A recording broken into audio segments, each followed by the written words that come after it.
धर्मक्षेत्रे कुरुक्षेत्रे समवेतायुजवः मामका पाण्डवाचयवा किं बकुवत संजया देहिनोऽस्मिन् यदा देहे कौमारं यौवनं जरा तथा देहान्तरा प्राप्ते धीरस्तत्र न विहति मात्रा स्पर्शस्तु कौन्तेय शीतोष्णा सुखदुःखदा आगमापायनो नित्यस्तां तितिक्षस्व भारताम् काम एषा क्रोध एषा रजोगुणो समुद्भवः महाशनो महापाप्मा विद्येन विहवैरिणम् यदा यदा हि धर्मस्य ग्लानिर्भवति भारत अभ्युत्थानधर्मस्य तदात्मानं सृजाम्यहम् परित्राणाय साधूनां विनाशनाय दुष्कृतां धर्मसंस्थापनार्थाय सम्भवामि युगे युगे तद्विधि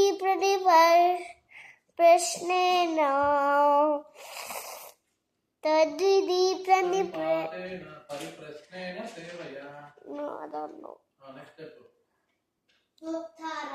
भोक्तारां विघ्नतपसां सर्वलोकमहेश्वरं सुहृदं सर्वभूतानां ज्ञात्वं नास्ति मुष्कति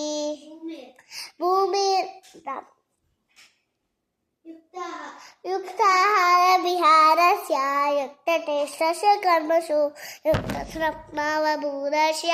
योगो भवति दुःखदा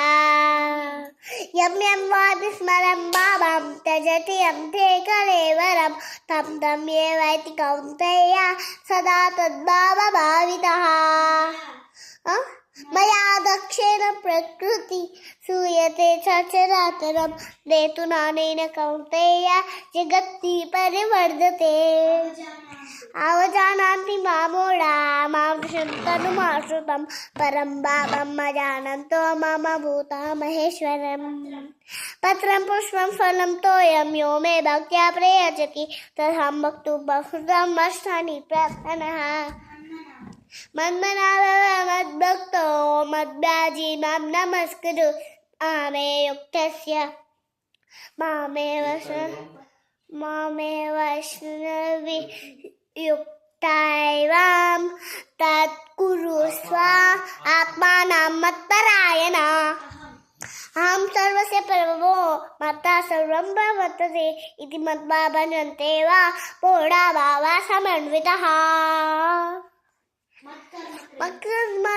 मत्परमो मद्याजी मां नमस्कुरु मामेव शस्य युक्तैवं तत्कुरुष्व मदर्पणम् यदा यदा हि धर्मस्य ग्लानिर्भवति भारत अभ्युत्थानधर्मस्य तदात्मानं सृजाम्यहम् परित्राणाय साधूनां विनाशनाय दुष्कृतां धर्मसंस्थापनार्थाय सम्भवामि युगे युगे यत्र योगेश्वर कृष्णो यत्र योगे धनुर्धनः यत्र पार्थो धनुर्धनः तत्र विजयो भूतेर्तवानितेर्मथिर्मना कृष्णाय वासुदेवाय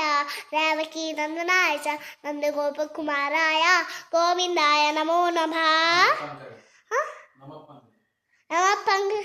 नमः पंकजनाभाय नमः पंकजमालिने नमः पंकजनेत्राय नमस्ते पंकजांग्रहे जय जय जय जय जय जय जय श्री चैतन्य जय नित्यानंद जय जगच्चंद्र जय गौरा भक्तवृंद हरे नाम हरे नाम नैव केवलं कलौ नास्तेव नास्तेव नास्तेव गतिरन्यथा। हरे कृष्ण।